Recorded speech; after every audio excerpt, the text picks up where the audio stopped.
Today we're gonna see if Satoru Gojo can survive the Dragonball Gauntlet. How far can he go? Let's figure out. Let's get it. Let's place Satoru Gojo into the world of Dragon Ball to run a gauntlet.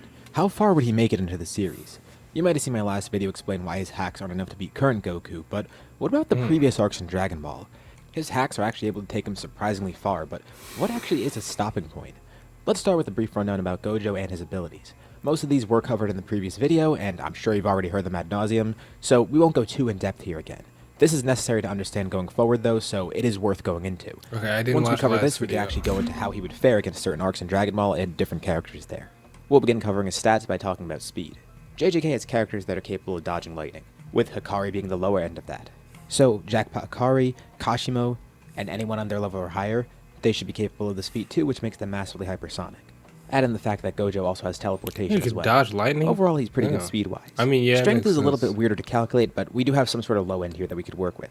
At bare minimum, he should be considered city level. Jogo, who is no diff by Gojo by the way, is strong enough to summon a meteor with his maximum technique, which is capable of causing a devastating earthquake, and is also capable of destroying a good chunk of Shibuya. Not only is Gojo beyond Jogo's power, but he very casually fought a serious Jogo who used everything besides his maximum technique, including his domain too. So naturally, Gojo should have greater durability and attack power through his cursed energy. Of course, he did beat him by using his own domain just to show it off to Yuji, but he didn't actually need that there. Of course, it's kind of weird to place he where his power embarrassed truly that is because man. we haven't seen him completely just trying. He really embarrassed that man. Like, I feel like everyone remembers watching that for the first time and just watching this man get bitched to the fullest extent. Like, it was crazy. It was insane. Trying to destroy something. We saw him go all out against Sukuna, but he's not trying to destroy surroundings around him. And outside of the version of Hollow Purple that acts kind of like an explosion, we don't really get to see the destructive power of too many of his attacks. So scaling them based on the feats of other characters is really the best we have to go off of. I feel like this isn't a crazy spot to put him in terms of attack power. There are ways to wank him higher, but we'll leave it at this for now. Let's talk about his actual abilities too, because And another side note, I also feel bad for old boy, because that nigga did not need to use the domain. He said it earlier. He was just showing Yuji how to. He was just showing Yuji, nigga. Like I feel bad for him, bro. He had to get ran by Gojo and then ran by Sukuna there are the ways next to wank him season. higher, but we'll leave it at this for now. To the Let's very talk about his next actual abilities season. too, because this will give a little You bit just more be getting context. bitched. Since some of you might already know his abilities, we won't go too in depth with them like I mentioned before, but still it's crucial to explain them at least somewhat in this video, because the crux of his power comes from these abilities, so having this context going forward will at least explain how he does in different arcs. His ability is Limitless, which allows Gojo to control the infinity around him. This manifests in a few ways. There's Neutral Infinity, which is just the field around Gojo that automatically slows anything getting closer to him, infinitely slowing things down by dividing the space between them. It looks like it can completely stop things, but technically it just slows them down so infinitely that it almost appears that they're stopped. This isn't impenetrable, and there are ways around it, mostly through other hacks or if you're able to outspeed the infinity slowing you down. You could also get through infinity with an attack that Gojo can't perceive, or rather something that infinity isn't capable of filtering out. But just like the other assumptions, for this video we'll also assume that there's no attack like that could work like that here. Because again, just like the whole key restriction that I implemented, this would mean there's ways to kill Gojo really early on. We'll go more into this once we start talking about the different characters in Dragon Ball and how they react to it. Another technique of his is Blue, a strength in infinity which attracts things to him. Then there's his curse technique Reversal Red, which is the inverse of Blue basically. He also stated that, in terms of the energy output, Red is at least twice as powerful as Blue, and on top of repelling people, it could actually act as a blast, as shown on multiple occasions. Then he also has access to I Purple, want to which is red and rewatch blue this combined, show, bro. This making shit an was so imaginary good. mass that can be deployed That based on an second season explosive was so blast, good. or a force that cuts through almost anything in its path, sort of acting as just a laser. That's not actually what it is, but that's really the best way to describe it. We see it work this way against Toji, and in terms of the explosive version, we see it used against Sukuna. It's worth noting that Sukuna arguably was able to take this attack head on and actually tank it, but on other occasions the attack has indiscriminately cut through other mass and people around it, including people like Toji and Hanami who are relatively strong too. Arguably the greatest feat of it is destroying Toji's inventory curse, which is actually a 4-dimensional space, which could kind of be considered an outlier too, since given how it worked against Sukuna, it doesn't seem to be that powerful all the time. Its attack power and mechanics seem to vary, so theorizing the upper limit of what it could destroy or cut through is pretty tough. Since the previous video was kind of trying to wank Gojo to see how well he'd do against Goku, I did cover the upper limit of it and how far you could wank it, but keep in mind, that is wank, Pause. but I'll link it here if you want to check it out. That video does go more in depth about how far you could actually push it. Then there's Gojo's domain expansion Unlimited Void, which can be used on anyone with curse energy, and it grants his attacks a guaranteed hit. Alongside the added bonus of overloading the target's mind with endless info, only avoided if Gojo's actually touching the target. This is going to be very valuable going into this video because simply being exposed to this for 0.2 seconds, at least if you're a normal person, it puts you into a coma-like state, and it will incapacitate a normal person up to the point where they're not able to rejoin society for 6 months. Ooh. Of course, prolonged exposure will kill you too. Not to mention, there's the fact that there's a guaranteed hit in there, so if he decides to use a purple on you, you're taking that head on. Domains are escapable, but the fact that it just overloads you with info pretty much instantly, it means you'd have to react really quickly and realize you're in a domain in the first place, and then also realize that you can escape it by breaking through it. Domains are meant to keep people inside. I'm still confused. He's going so fast, bro. But like, he sounds OP. Like, does anyone understand this domain expansion shit? Like, really understand it? Someone let me know in the comments. So I mean, this well nigga does, but like, it shouldn't be too hard for some Dragon Ball characters to break and you through like nigga who just The watch issue it is casually, realizing just that get they it. can break through it and reacting in time to actually do so. Another thing Gojo has to his advantage is Six Eyes, which allows him to analyze his target beyond simple things that sight can reveal. It's mostly useful against other sorcerers, and it gives him precise control over cursed energy to make it virtually impossible for his cursed energy to run out, so there's also the bonus of that. And one more ability worth mentioning, Gojo has reverse curse technique, which allows him to heal himself. Of course, for this video, we're going to assume that others in Dragon Ball have cursed energy as well, since naturally that probably would happen. That happens with regular people in JJK, and the way cursed energy works is that it's born from negative emotions in the first place, which does happen with other powers in Dragon Ball. If we brought the power of cursed energy into Dragon Ball's verse, it probably would be present in a lot of the characters too. Plus, without doing this, it's kind of boring because it limits Gojo's strongest ability. And on top of this, for this video, we'll assume that Six Eyes works as well on Ki users as it does for cursed energy users, allowing Gojo to analyze the Ki-based fighters in Dragon Ball. And one more assumption for this video, we'll assume that Gojo's Infinity will actually be able to filter out Ki just like cursed energy. Otherwise, Infinity would be pointless here, and Gojo would die in the first saga by a max power Kamehameha from Roshi. Again, just like giving other people cursed energy so his domain can work, it would be pretty pointless to have it so his Infinity could be negated by just having a Ki attack. Yeah. Cross-verse battles don't really work as interestingly if you don't equalize things like this, so for the sake of this video, we will be doing those things. Now let's talk about the actual arcs and see how Gojo would do in them, as well as how far he'd make it and who he'd be able to defeat. First, we have the Pilaf Saga. No one in the saga would be an issue for Gojo besides Full Power Roshi, who actually was able to destroy Fry Pan Mountain with a Kamehameha, placing the upper limit of his power at mountain level, but Roshi would not have the speed to penetrate Gojo's Limitless, nor would his Kamehameha have the speed to do so. Great Ape Goku is easily outmaneuvered and beaten, with Gojo possibly even analyzing his tail as a weak point through Six Eyes. Yeah, he's getting Those two would be the cooked. toughest characters in the saga for him to fight. They're getting Max cooked. Power Roshi would definitely give him the most trouble, but nothing a domain expansion can fix. Yeah, At worst, he has a stalemate against Max Power Roshi, but most likely he sweeps everyone here. Yeah. Same goes for the 21st World Tournament. Get the For brooms. this Yeah, arc, we'll get the actually brooms. Go to the tournament and assume that he can't kill either and has to abide by the tournament Get the rules. brooms. He still is untouchable and can easily beat most people. Full Power Roshi, of course, is still the biggest issue, and same with I want Great to Ape see Goku, but King they still wouldn't have Piccolo. the speed or hacks to penetrate Limitless. Roshi, of course, gets a huge buff here in terms of power and speed, thanks to the feat of him destroying the moon with a Kamehameha, but that's still not nearly enough to go through Limitless. Because with Limitless automatically filtering out the Kamehameha, it still would be infinitely slowed down and it wouldn't be able to touch Gojo. Next, we have the Red Ribbon Army Saga. Gojo has the power, speed, and abilities to take down the entire Red Ribbon Army. Even the strongest fighters in this arc like Blue and Tao. As well as Goku too. After all, special grades like him are described as being capable of taking over an entire country on their own, and an army of this size would be no issue for him, especially with his feats and such. By this point in the series, Gojo still outclasses a lot of people in terms of power and speed. Infinity is always active too, but he won't need to rely on it as much as later on. Nor will he need to rely on his actual domain expansion, except in very specific cases, but for the most part he can actually do a lot of this with just his regular raw power. Same goes for the Fortune Teller Baba Saga. Yeah, It's worth all noting them that niggas are getting Gojo probably packed still up. could be killed by a Devil Might Beam, assuming it could actually attack him. It could exploit any impurity within anyone, so if Gojo were hit by it, it would kill him. But this attack definitely doesn't have the speed to penetrate through Limitless. Toriyama has actually said before that if this technique were used on later villains from Dragon Ball, it probably wouldn't even hit them. This attack surely wouldn't be damn. fast enough to penetrate through Limitless either.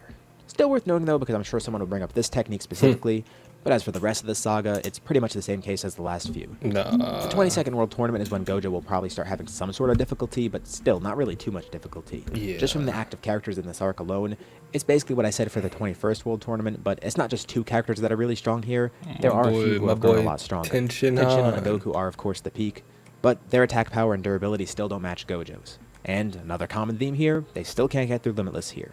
Yeah, Now we move into the Limitless King is kind Piccolo of fucking saga. everyone up. Obviously, King Piccolo is the biggest issue here in terms of attack power. Yeah, But that's still, what I there's no way to was. break through Limitless, and a domain would actually kill him. Yeah, But this okay, is the point where that Gojo makes starts to have sense. trouble actually killing people with just raw attack power. Given the Yeah, fact that King Piccolo could be scaled to that's what also I was thinking. I was like, he can't just be watching everyone and just a regular Dragon Ball Saga. I mean, he kind of is, but like, above moon level. Now, King Piccolo's sons would be no issue because their feats aren't really too great, and Gojo could still beat them with his regular attacks. But specifically for Goku and Piccolo, this is when he's going to have to start relying on his domain if he wants to actually kill them.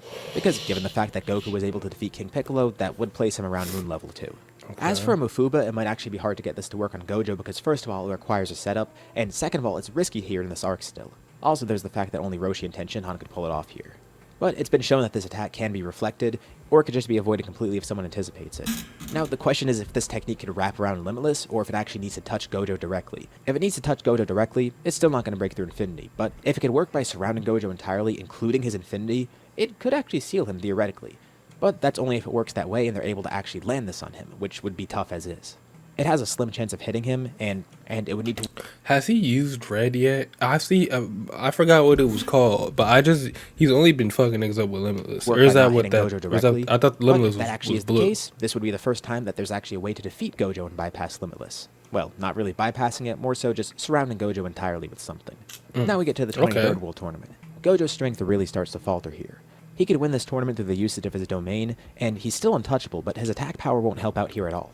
At least as he gets closer to the higher levels. His best bet is activating a quick domain expansion, and then hitting red to knock someone out of the ring. A guaranteed hit that would push them back. He'd have to rely on actually incapacitating someone first. And his regular attacks wouldn't actually be able to do anything against anyone here. Purple's probably the only thing that could do any sort of damage here. But even then, higher tier characters like Goku and Piccolo Jr. would likely be able to resist it somewhat. Although he still has multiple ways to win the tournament, which makes him a World Tournament champ 3 times in a row. Okay. Now that we transition into Dragon Ball Z, things start to get a lot more nuanced, I guess. Yeah, Powers start to go it's really about to crazy get here in Dragon Ball, it's about to and we get a start to little see more tricky. ways to defeat Gojo, or at least show a stalemate. For the most part, Gojo is untouchable still in the Saiyan saga. But from Okay, here on out, Gojo okay. basically can't kill anyone else outside of using his domain. They can't hurt Gojo, and vice versa. For the most part, this would lead to stalemates, and at best, Gojo simply survives his encounters. It is also worth noting here that characters are actually much faster here on out, to the point where they're quick enough to actually break out of the domain in time. And it's not a select few, because once we get into the actual Saiyan invasion later on, pretty much any of the Z fighters should be capable of doing this. Damn. Not to mention, planetary destruction from any of the Saiyans could actually kill Gojo, because he can't survive out in space, but Right. it is a risky maneuver that would kill them if they didn't escape in time. Then again though, Vegeta did try to blow up Earth against Goku, so maybe he could use this as a final attempt to kill Gojo. Assuming he gets really desperate for some reason and wants to pull out all the stops. But again, no one in this arc is fast enough to penetrate through Limitless, nor would have some sort of weird hacks to actually break through it either.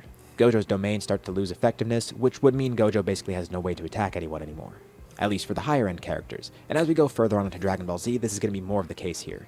He'll still have his great defenses, but nothing else really. All someone needs to counter this domain is to break out within a fraction of a second, which sounds daunting, but for Dragon Ball characters at this level, they're definitely fast enough to do this. I would still assume the domain works on them just like any other regular human, even though they're not technically regular humans, or humans at all, at least for the Saiyans, but in all seriousness, it probably would work on their brains the same way, so if Gojo activates his domain, and 0.2 seconds is enough to severely incapacitate them, they need to break through the domain in a fraction of that time. Which Yeah, definitely that's isn't impossible crazy. here, It's not- especially with how yeah. fast characters get in later arcs. Let's go to Namek now. There's actually more ways to kill Gojo in this arc, or at least defeat him, and it might not even require going through Infinity.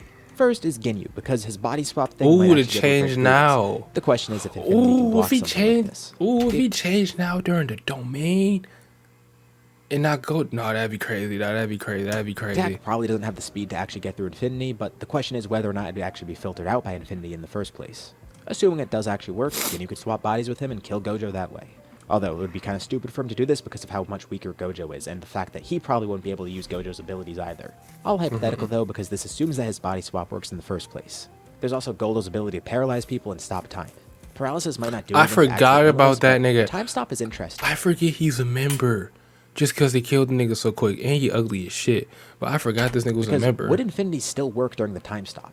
Goldo's the only thing able to move throughout all of this, so unless Infinity somehow is still working during this time stop, he might actually be the first person in this gauntlet able of breaking through Infinity and touching Gojo. And he'd have more than enough power to actually kill him too. There's also Frieza having the ability to just blow up the planet if he wants, and he'd actually survive that. Not Gojo, though, and that would really be his only way of defeating Gojo. Again, it would just be a stalemate at best. Damn. Because at this point, characters are so fast that they'd definitely be able to escape his domain, considering a lot of these characters have faster than light combat speed, as well as incredibly fast reactions, too. Man, Dragon Next, we Ball move is on to the OP. android saga and Dragon Cell Ball games. is so OP. As for 16, 17, and 18, ironically, fighting Gojo would just be a limitless battle because he wouldn't run out of curse energy, and the androids won't get tired either. And we're at the point where the domains are still not going to work on people, but it is worth noting, Android 16 is probably immune to the domain because he wouldn't have cursed energy. He's a robot. As for 17 and 18, they're cyborgs, so they're still part human. Even though they might not have ki, they still would probably have cursed energy. Although that's kind of up in the air, so maybe they would be immune to the domain. Cell at the very least would still be susceptible to it, but he'd be able to escape relatively easily still. It's just worth noting that the other He's androids, getting out that specifically motherfucker 16, quick. they might not be affected by it like others. And we might actually have a few ways to break through Limitless here, although it kind of requires Gojo to be in the series beforehand. In a hypothetical where Gojo was actually in the See, that thing, that scene with Krillin kind of pisses me off. Because, like, after this first 16, hit, they might not be this affected by it like nigga others. is looking at And his we might fucking actually have a few ways to fingernails. He's looking to see if he got fucking black shit under his fingernails. And you're trying your hardest to whoop his ass right now. This is, bro. After the first punch, I would have ran away. I would have It did. kind of requires Gojo to be in the series beforehand. You doing all that In a extra shit? You hypothetical move where Gojo hella was actually fast in for the what, series since bro? the beginning, and Jiro was able to study him. For that nigga to maybe not he was able to move, cook up a for way that nigga to actually not work around flinch. Limitless, and this data would be in the androids.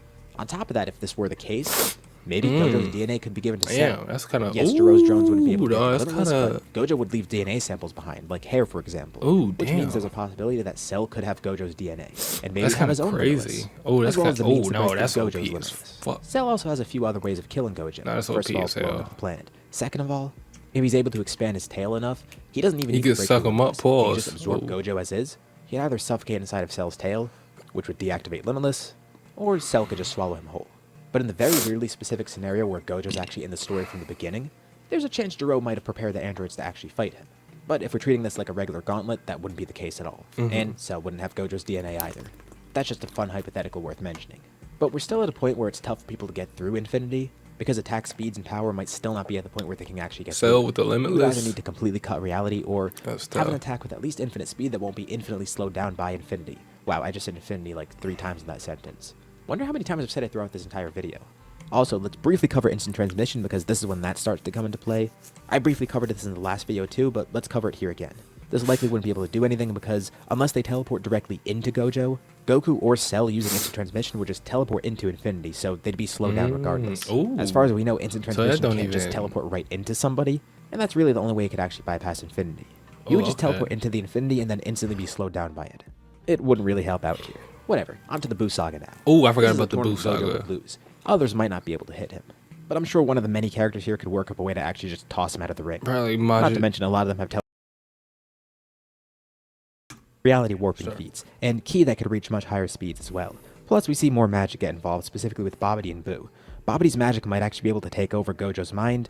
Since magic is something that he's never faced, Babidi's magic is something he can't overpower, and it's something that Infinity can't filter out. And at bare minimum, anyone with the power of Super Saiyan 3 Gotenks or Super Buu is able to rip through dimensions with sound alone. A Vice Shout or a similarly powerful attack, that should be able to rip through Infinity and just kill Gojo as is too. Also completely destroy his ears. But that's one attack I never realized Gotenks doesn't have any eyebrows. It's kind of gross.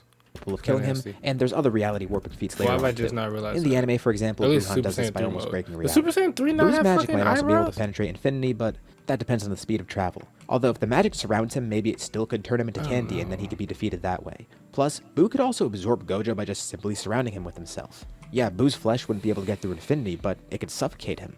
With a bubble around him, if he's not teleporting away, he could probably be restricted like this. There's another really interesting thing to note here, and we don't know how much earlier this will apply to, but it has to do with his domain expansion. Now, of course, we know that a lot of people could break out of his domain by now. But characters at this point might actually be able to counter Gojo's domain, at least in the sense that it overloads their brains. Vegeta was able to resist Babidi's mind manipulation. So, even disregarding the speed to leave the domain, if the characters stayed in Gojo's domain, they might actually be able to resist the overload of info. Despite the guaranteed hit, now we have mind manipulation resistance, and resisting these thoughts being put in their head. So, it's pretty safe to say that this is the arc where Gojo taps out. Of course, his attacks got useless a while back, but here, a lot of characters are capable of defeating him, and pretty easily too. The speed and destructive capacity of the attacks in this part of the series and onwards, it's far too much for Infinity and for Gojo to handle. So we stop here because going to Super and GT would be pointless, since characters get progressively stronger Damn, to the point where the characters in the Buu Saga look like fodder. So now to summarize, Gojo could actually contend pretty well with early Dragon Ball, and he could defeat a lot of them too. He probably would win a lot of the tournaments as well, although his attacks are mostly useless by the Saiyan Saga, and then his domain slowly starts to lose effectiveness after that from the Saiyan Saga onwards. And after Namek, we start seeing even more ways to get through Infinity. Plus, we have the hypothetical cell that could have Gojo's data, and the ability to break through it that way. And by the Buu Saga, raw power and key attacks alone are enough to get through Infinity. And frankly, I think it's a pretty big highball to say Gojo can make it that far. Again, most of it hinges on the fact that he has to rely on Infinity. He's not able to hurt anybody, and he might even stop earlier on than that, but this is where we could definitively draw a line and say his hacks will not work at all. In terms of raw attacks though, he becomes useless way earlier on. He's really just sitting there hoping for a stalemate at best, around like the and Frieza thus ends his Saga. Dragon Ball Gauntlet. What do you think? Does he stop later on, or does he stop even earlier than that? Leave your thoughts in the comments below, and remember, this wasn't supposed to be a crazy in-depth power scaling video, just something I wanted to do for fun. So, talk. Hey, shout out to the Salad Bar. Pretty sure he has another channel where he does what ifs. Go check him out. I think it was pretty interesting. I thought Gojo, I don't know, I always thought Gojo was like a lot stronger, but he gets like tapped out around the Frieza arc, which is pretty interesting. He used to about like Ginyu, like some people in the Ginyu force could take him out low key. So it's like, damn, that's just crazy how strong Dragon Ball characters are. Like, it's insane. Like, compared to other animes, 'cause Gojo's like really him. They're like the LeBron anime when it comes to power scaling.